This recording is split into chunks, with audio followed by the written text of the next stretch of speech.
Good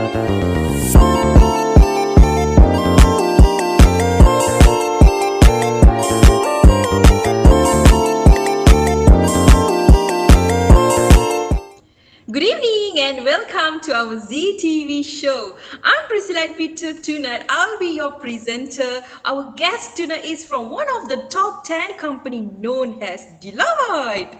Let's welcome our board members of Deloitte. Before that, I would like to introduce our bright spark, Miss Adeebah, the warrior, and had the courage to go as in this position as a CEO of Deloitte with PhD ACCA and CPA holders.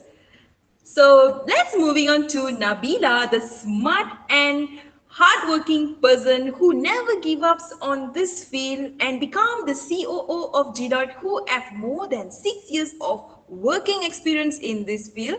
Also really has the passion to be in this field. But another warrior I can say, our financial advisory team controller, Mila, the leadership and strong financial mind, is here, who is literally had experience managing the government department that's not really it's easy to handle.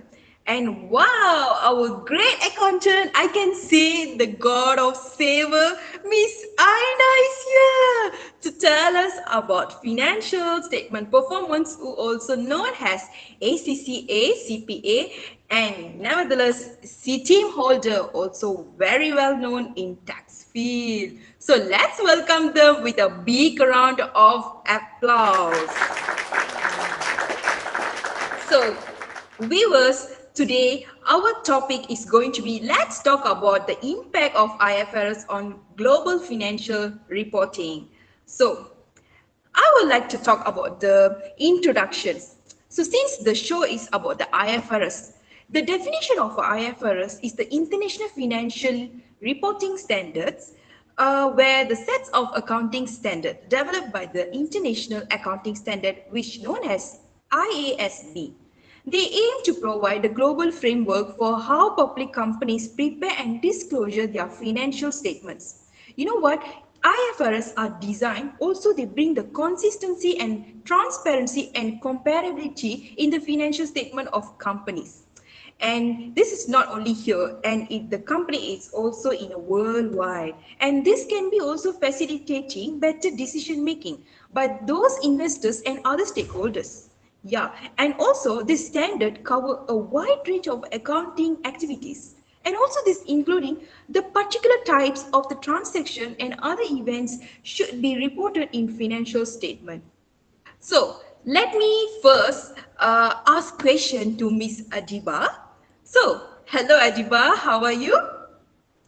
Hi. Okay, Adeebah, here for you a question from my side, and not only from my side, it's also from the viewers as well. So let me ask you, what are the histories of IFRS and its evolution? Can you just share us about this? Okay. Hi. My name is Adeebah, and I will share about history and evolution of IFRS. So it first started from World War II. After the World War II boom and multinational rise. Following the economic boom after World War II, multinational corporations began to expand globally. This created a challenge as different countries had different accounting standards, making it difficult to compare financial statements across borders.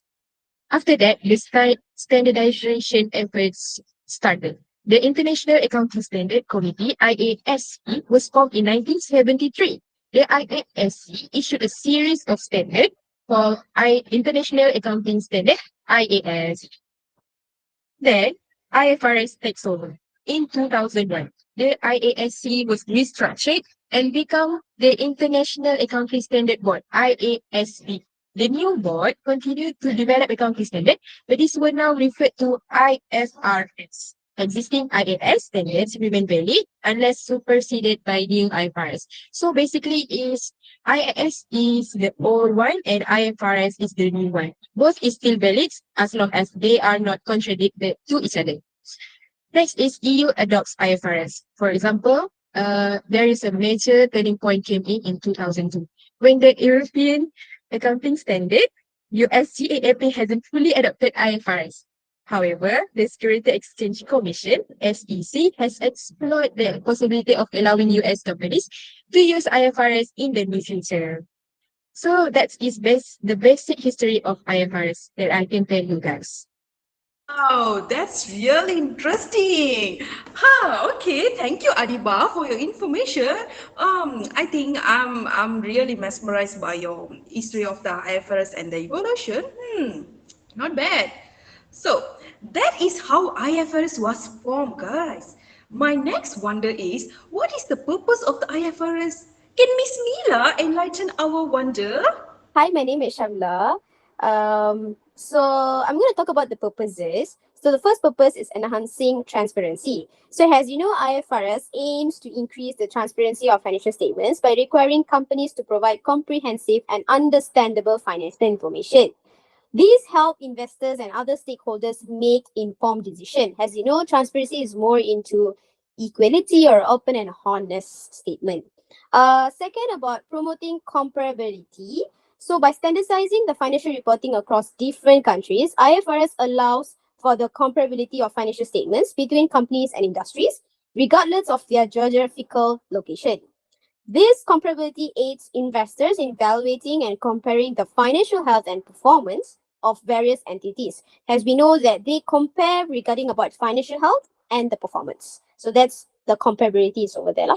So next, I will talk about, I will share you with you guys about the impact of IFRS. So there are two main points that I would like to share, and it really helpful the viewers will understand about it. So the impact of IFRS, first, the standardization of financial statements.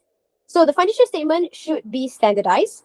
Nevertheless, IFRS provides a common language for financial reporting, which standardizes how financial transactions and events are recorded and reported across different countries. This uniformity reduces discrepancies and variations that can arise from differing national accounting standards. As we know, our common language is English, so that will be used in providing the financial statements. Second is about enhanced comparability. Like I said in the purpose, it also impacts. With IFRS, investors, analysts, and other stakeholders can more easily compare financial statements of companies from different countries. As I mentioned before, this comparability is crucial. Crucial means it's very, very serious, it's very important for making informed investment decisions and assessing the financial health of companies globally.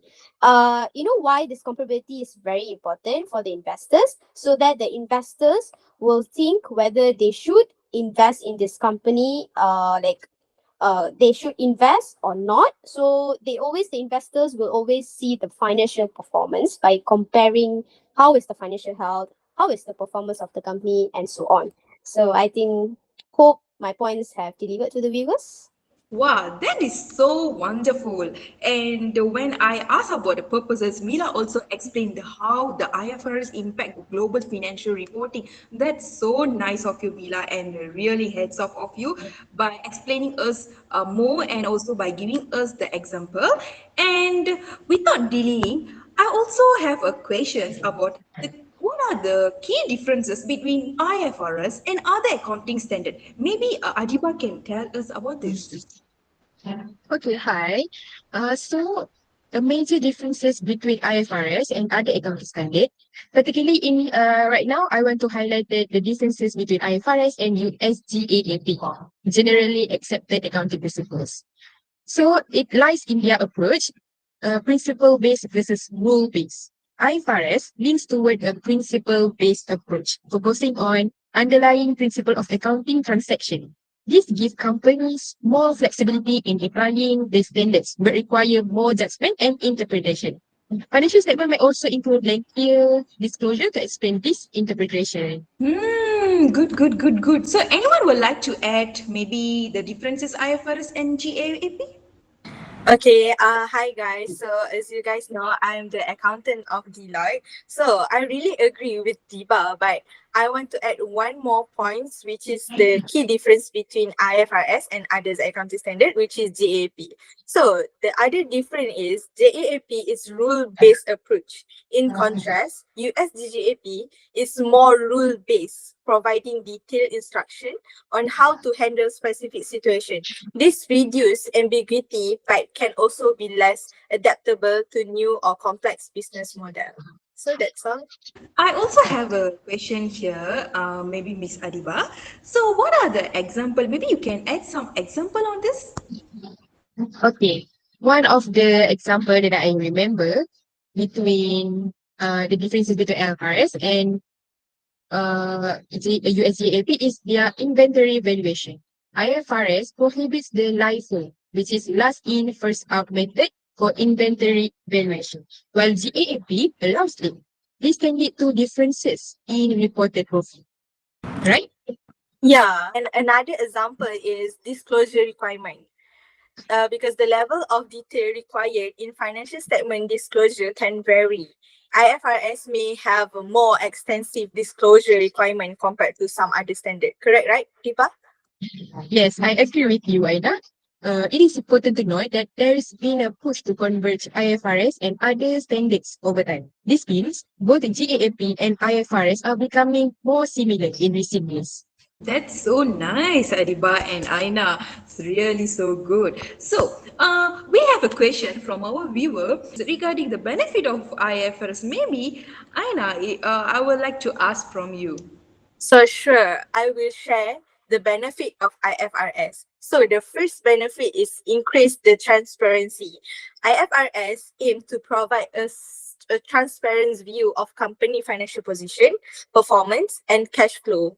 This transparency help investors and other stakeholders assess to the company financial health more accurate, which lead to reduce cost of capital because improved transparency and comparability can lead to a reduction in the cost of capital for companies. When investors have a great confidence in the accuracy and reliability of financial information, they may be more willing to invest in our company. So it will lead to lower capital cost for our company.